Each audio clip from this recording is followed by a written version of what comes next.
The invitation today is a call to a yoke of partnership. Jesus' words echo across the centuries with renewed relevance, saying, "Come to me, all you who are weary and heavy burdened, and I will give you rest. Take up my yoke and learn from me, for my yoke is easy and my burden is light." This, I find, is one of the most comforting invitations in the Bible.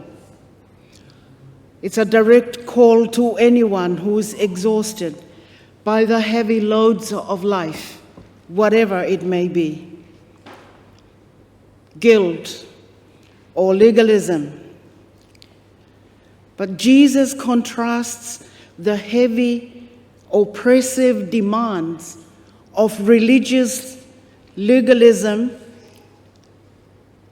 of the leaders of his days with his own refreshing, gentle grace of his kingdom. Religious leaders often laid impossible legalistic burdens on people.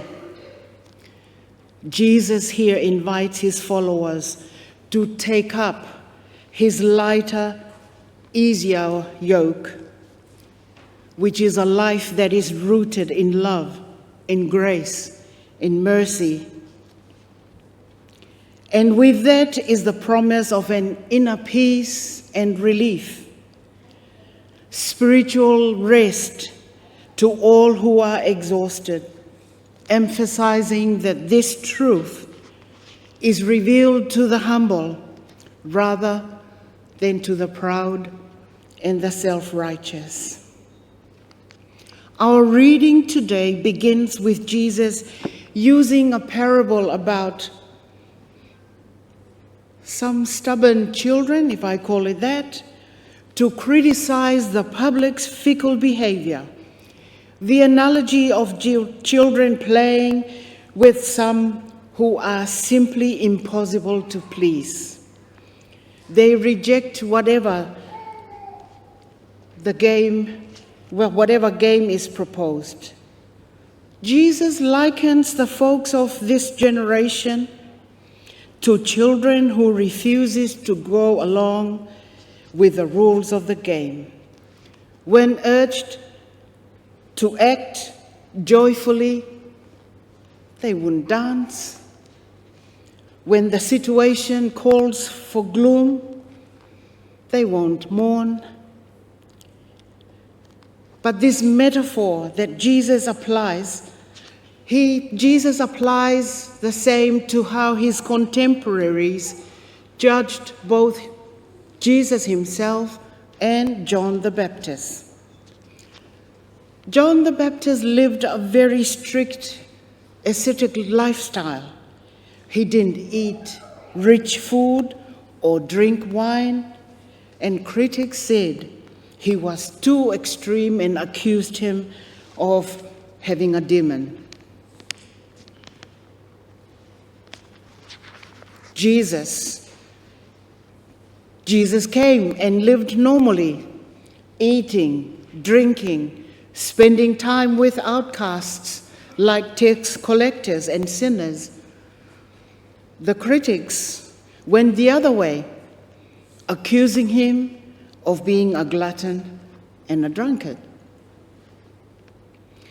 Jesus points out that people will always find an excuse to reject God's truth, and he explains that true wisdom is ultimately validated by its visible results in actions, not by the opinions of the critics or the expectations of the cynical crowds. Hence the invitation to take up Jesus' yoke, which is easy, light, which offers liberation and freedom as we identify with his ways. It liberates us to realize that we are created in the image of God.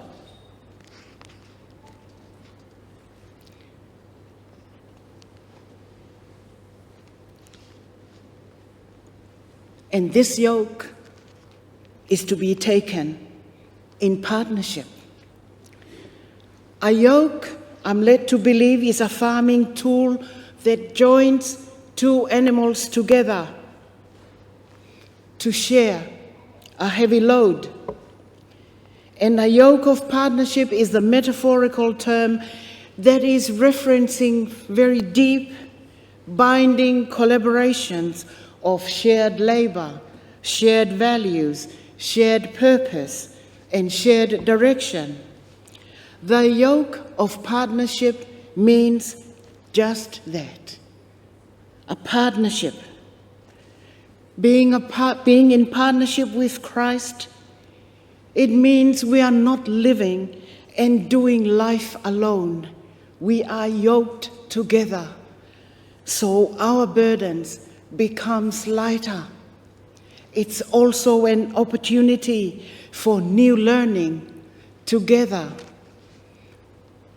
It's sometimes a training ground for those that are not yet confident in pulling the plow with one that is there, matured for the training, but still it's in partnership. When Jesus invites his followers to take his easy yoke, meaning us, this generation, it does not mean a life free of effort. It does not mean a life without responsibilities. It does not mean absence of moral challenges and suffering. It's not a life where we are so totally passive and comfortable and do nothing. It does not even mean elimination of all rules, because Jesus did not abolish the law, but rather he simplified the law and prioritized the ultimate principle of loving God and loving neighbor, rather than strict rules and legalism. It's not an escape from hardship. Jesus never promised a pain-free life.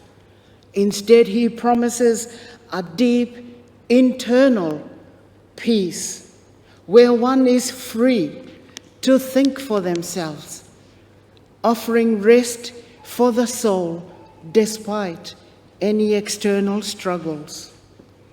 In our own context, we may not be pulling plows, but we carry different yokes and burdens. Maybe the pursuit of success, maybe the weight of digital distraction, maybe the burden of comparison to others, as in our social media era. Maybe it's the burden of having to fix our crumbling spire. The invitation remains open. Will we embrace the paradoxical truth that in partnership with Christ, we find that we are liberated and free?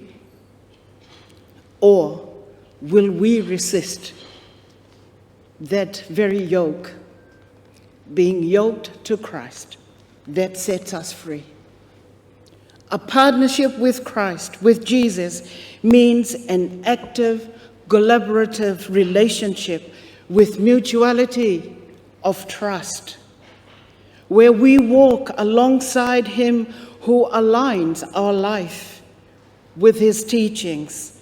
A partnership that includes fresh learnings and effective living, which turns into our lifestyle of credible leading and sincere loving.